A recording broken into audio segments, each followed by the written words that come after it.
And Belarusians, well, especially those in exile, especially the opposition Belarusians, are very aware that the war in Ukraine is their fight as well, in many ways. And it's just, we're at a very scary point in many ways, because it's looking like there could be some form of violence in that whole region in the next year or so.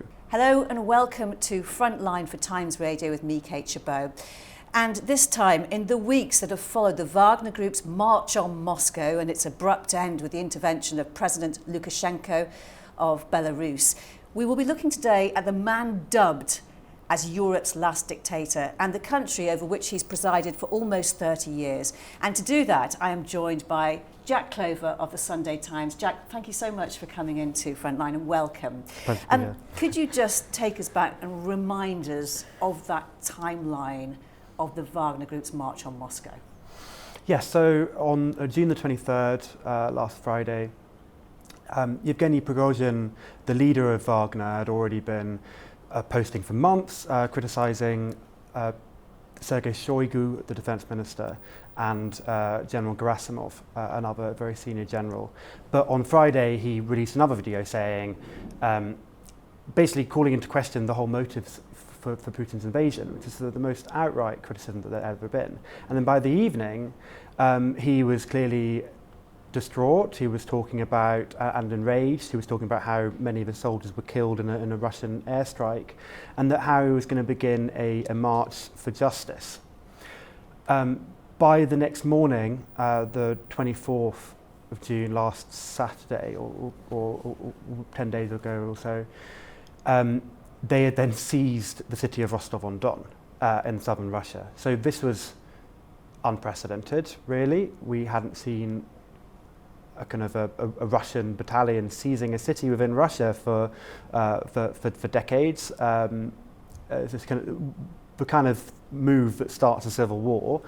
And he said he's going to keep going and he's going to march towards Moscow until he gets some change in the leadership of the Russian military, or at least that's what we thought he wanted. It looked like he was directly challenging Putin as well. So Putin that morning called him a traitor. He said that it was a mutiny, and he didn't address him by name, and he said he was going to be punished. And so we were all watching with bated breath. I was in the Sunday Times newsroom that day. We didn't know, sort of, in the morning it looked like a coup. We'd had a whole week preparing stuff on that horrendous submarine, and then suddenly we saw a coup happening in Russia, basically. By 6:30, it was all called off in an almost farcical turn of events, and I still kind of getting my head around it. And called off because President Lukashenko intervened. He made himself the peacemaker in all of this and invited Yevgeny Prigozhin, the head of Wagner, to move to Belarus into exile. What did that sort of move to be a peacemaker achieve for him, do you think? Well, firstly, there's a lot we don't know about that conversation. Lukashenko has narrated it all to his generals in quite a lot of detail, and it does sound quite authentic what he said, but it's always very hard to tell exactly what happened. What we can see is that Lukashenko loved this moment. It's done wonders for him. He's been seen as a kind of lackey to Putin. He runs a country of 8 million people with an iron fist. Russia is vastly larger. It's about 120 million, 150 million. And so in the grand scheme of things, Lukashenko is very much the junior partner in that relationship. But after this, he managed to position himself as the saviour of the Russian world, which he likes to see Belarus as part of, or a Belarus that he is leading as part of. And it enabled him to kind of rehash the kind of foundation myth of what got Lukashenko into power in the first place, which is basically saying that I am a bulwark against the chaos of the crumbling Soviet Union. I am a bulwark against this rising West that wants to pull us down. And he had that message even before Putin did. Whether or not we take him seriously or he's in any better standing after that intervention, it's yet to be seen. But what is interesting is that he's a very adept political operator, a murderous dictator. We cannot forget that, a murderous dictator who by all I will ask you a bit more about that in a moment. Yeah, by all of our standards should not be in power, but as a political operator, he's formidable, and we can't underestimate him. And Yevgeny Prigozhin has paused, he says, recruitment to the Wagner Group while he moves his troops to Belarus. How close is Prigozhin to Lukashenko? Well, Lukashenko called him Zhenya when he was recounting his phone calls, which is the kind of, it's calling someone Will instead of William, or it's the informal way of talking to him. Apparently they've known each other for a long time. We don't really know the circumstances of their previous engagement, but probably since the 1990s. Their relationship is not, it's not a loving relationship. These are two very powerful, very scary men. What it is it's a workable relationship. When Putin had already written himself into a hole by not addressing Prigozhin by name on TV, he then couldn't go and sort of stand in a room and say, "Oh, I'm making a deal with him." He had to get someone else to go and do it for him. And Lukashenko was clearly the man to choose, because for both of those men, in terms of for Putin and Prigozhin, Lukashenko didn't have any skin in the game. If he'd sent a general to talk to him, Prigozhin wouldn't have trusted that he wasn't trying to get something out of it himself. So in a weird way, the fact that Lukashenko was chosen is actually showing how he's so insignificant that actually he could be useful. He could be useful. But that's one way of reading it, and maybe there's a significance in that in itself. In your most recent article, you describe Lukashenko as a dictator desperate to be more than Putin's lackey, and yet he allows attacks to be launched on Ukraine from his country, and he's welcomed tactical nuclear weapons into Belarus. How much does Putin need Lukashenko and Lukashenko need Putin? I'll start with how much Putin needs Lukashenko, because we fought until now not very much. But what Lukashenko offers to Putin is to kind of suggest that his worldview is not just the worldview of one nation, but that there is some form of semblance of like international consensus about this Russian view of the world, where they want to have this sort of dual polar world, sort of pro-Russian Orthodox Church, anti-Western values, and Lukashenko being there, it gets Putin to sort of wander around suggesting that they have some kind of international consensus, but actually Lukashenko is just completely beholden to Putin in most ways. Basically, for Lukashenko and for the regime in Belarus, I'm not going to say Belarus because we have reason to believe that the majority of people in Belarus don't want Lukashenko to be in power and they're brutally oppressed, but for the regime of Lukashenko, he needs Putin. He needs the Russian government to remain as it is, or at least very similar to as it is, or they will all fall apart. And he said that last week after he'd brokered this deal. He said that if Russia crumbles, we will all be under the rubble. He is a wounded beast. He's got his back against the wall, and he's willing to do anything to stay in power, and we've already seen that. So even though he's a formidable, ruthless character, he's very aware of the geopolitical situation. If he doesn't have Russia next to him guaranteeing his security, or the Russian regime of Putin, Lukashenko's regime is on very, very thin ice, by the looks of it. But, I mean, we don't know so far. And tell us a bit more about how Lukashenko started out in life and how he got to where he is. Yeah, so Alexander Lukashenko is a boy from a small village. He was born to a single mother in 1954, which was quite taboo at that time in the Soviet Union, and he was apparently bullied quite ruthlessly for that throughout his upbringing, because they didn't know who his father was at that time. Which in a small village, it made him maybe somewhat of an outcast, an outsider. He, however, loved rural life, and throughout his youth, it looks like even though he was quite an adept student. He studied went to the city, studied to be a teacher. He was always destined back for rural life, and he wanted to run a collective farm, sort of the ultimate Soviet man, and he achieved this. In the late 80s, he was running a collective farm in his home region of Shklov in eastern Belarus. This kind of informed his political mindset and the way that he was received by his peers, because he had this kind of Trasyanka accent, which is a sort of mixture of Belarusian and Russian. It's kind of a village accent. He wasn't taken particularly seriously by the elites, but then it made him popular with the normal people. And so he kind of snuck up on the kind of nomenclatura of the late Soviet Belarus, and in quite an extraordinary fashion. I mean, in 1990 he becomes an MP after Gorbachev allows various sort of elections which are sort of almost free, and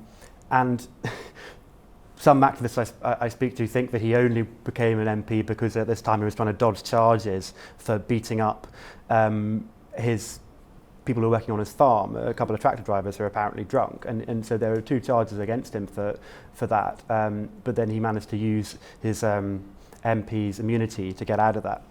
So he becomes an MP, but he basically will go to any party that they'll have him, who will make him a leader or make him a sort of a prominent figure. He has no ideology really, and he's even writing pamphlets as early as '92 about why dictatorships are great. And then suddenly in '94, after branding himself as an anti-corruption candidate, he wins a legitimate election, the only legitimate election in Belarus. He surprises the kind of what was the Soviet-style leadership, who people didn't trust because they thought they were going to drag them straight back to Russia, and he positioned himself as opposed to the nationalist Belarusians who wanted to get further away from the Soviet Union and wanted to be closer to Europe. And he just came roaring through the middle, and he's been there ever since. He was quite... So at that time, he had this agenda, which is very similar to what Putin then had in 1999, of we want to bring back stability. We don't want to be like Ukraine to the south, where all the oligarchs are getting incredibly rich, but everyone is getting very poor, and it's all people are being murdered on the street. We want to bring back that kind of low-key stability of the late Soviet period. And that was what brought him into power, and Putin copied elements of that when he came in. And I think Lukashenko, one of the academics I was speaking to this week, suggested that Lukashenko resented Putin in many ways for not appreciating the massive influence that he had on his early career. And yet it all went almost terribly wrong for him in 2020 when there was the pro-democracy demonstrations. And I mean, even President Putin at the time wasn't sure how it's going to work out and whether he was going to be thrown out at the time. How does the regime actually treat pro-democracy supporters? Well, to get a sense of the scale, at that time, around 18,000 people were arrested. So in a country as small as Belarus, that's the worst political repressions in Europe for over 40 years. This is worse than the crackdown of the solidarity protests in Poland in the early 80s. This is pretty unprecedented. It's one of the most ferocious regimes to live in if you don't agree with Lukashenko. Now, after 2020, the crackdown has been so brutal that we have you can only really compare it with the mid 20th century sort of dictatorships like the Stasi in East Germany or even Stalinist Russia.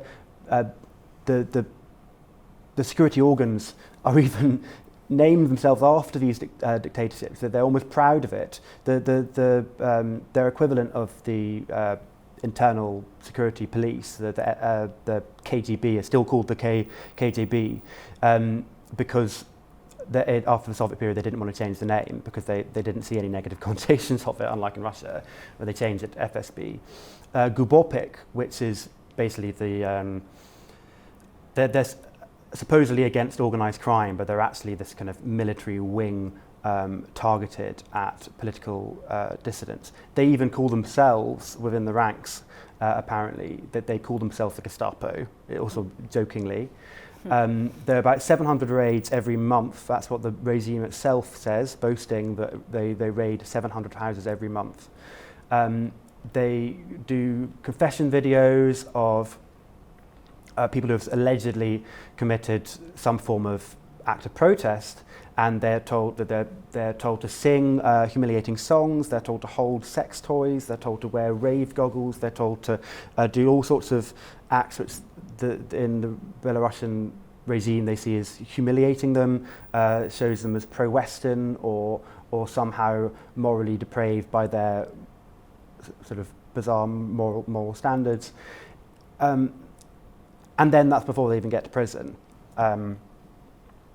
In detention centres, which you can have detained for up to 30 days, which is sort of what they call administrative detention, people are thrown into rooms with about 35 people per room of 20 square metre. People have to, there isn't enough space to lie down, so people have to lie down on their sides or they stand. I mean, it's really pretty horrible. Yeah.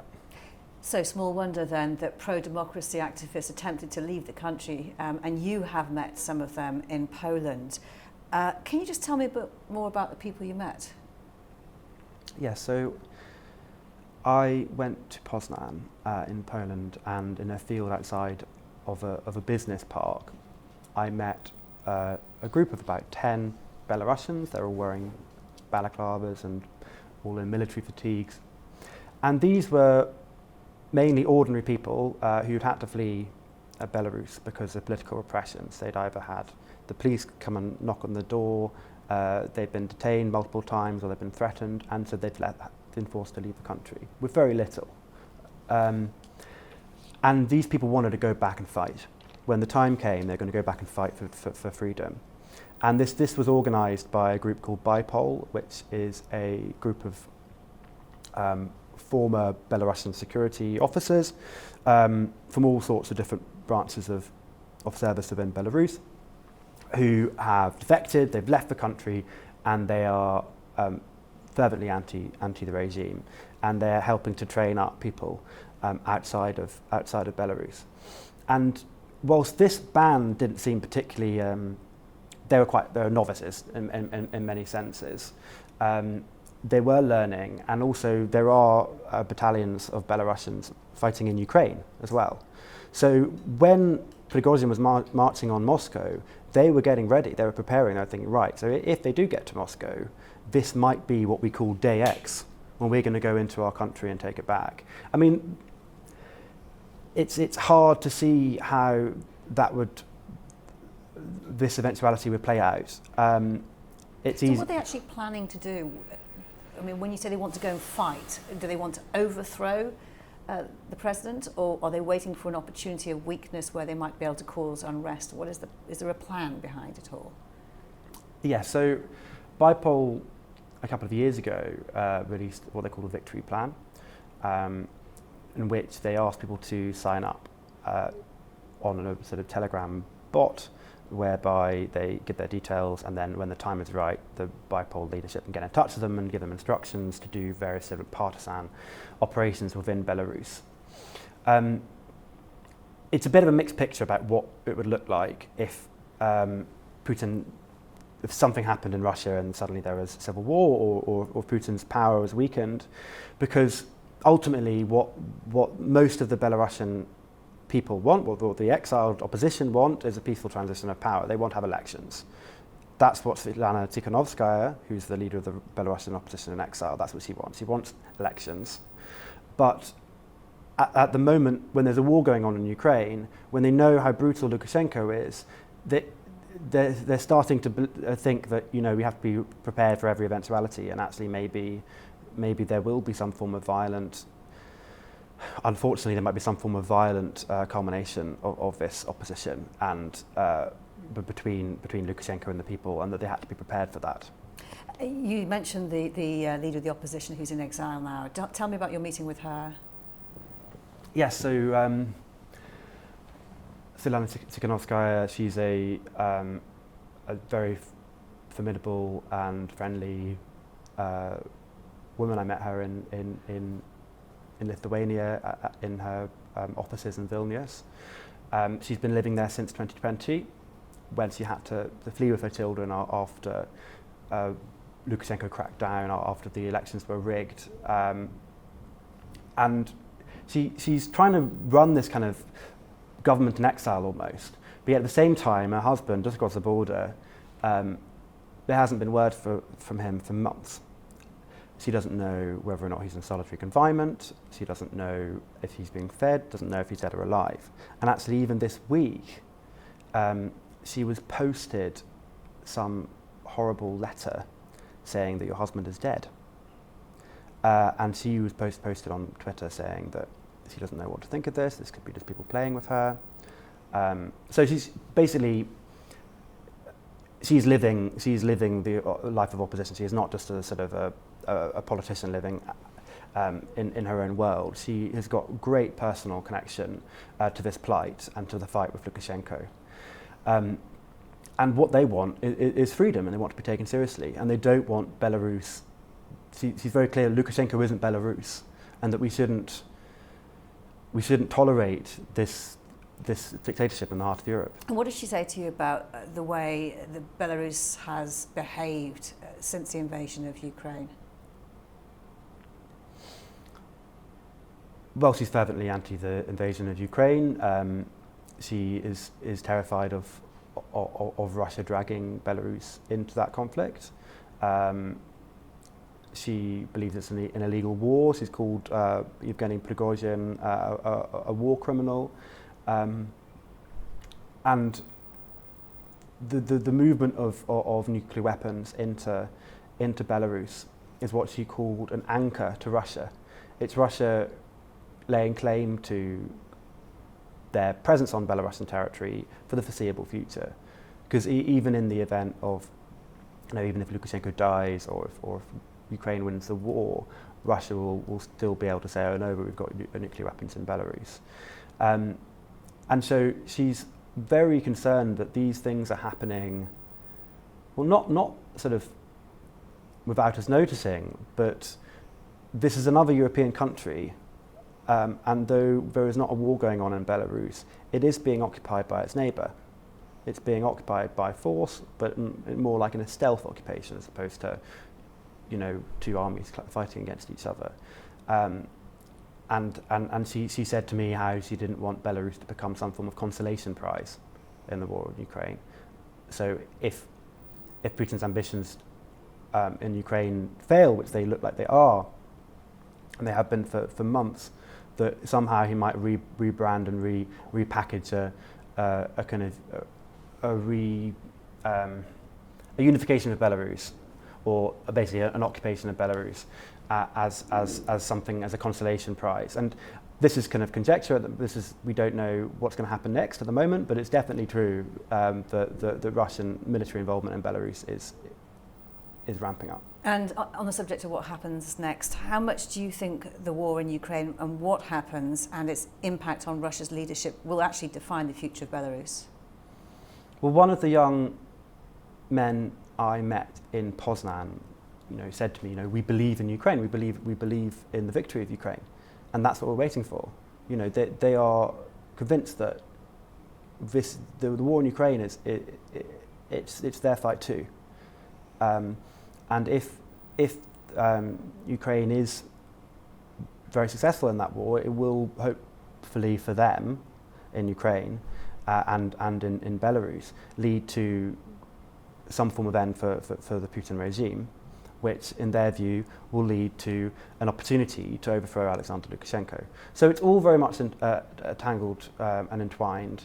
And Belarusians, especially those in exile, especially the opposition Belarusians, are very aware that the war in Ukraine is their fight as well in many ways. And we're at a very scary point in many ways. Because it's looking like there could be some form of violence in that whole region in in the next year or so. And it's very precarious, and we need to just, I don't know, be vigilant and look after the people and support the people that want to have democracy in our country. Jack Clover, thank you so much for joining us on Frontline. You've been watching Frontline for Times Radio with me, Kate Gerbeau. Today's producer was Morgan Burdick. Our thanks to you for watching. If you'd like to support, you can subscribe. You can also listen to our Times Radio for the latest updates and in-depth analysis, or you can go online to thetimes.co.uk. Thanks for watching. Bye-bye.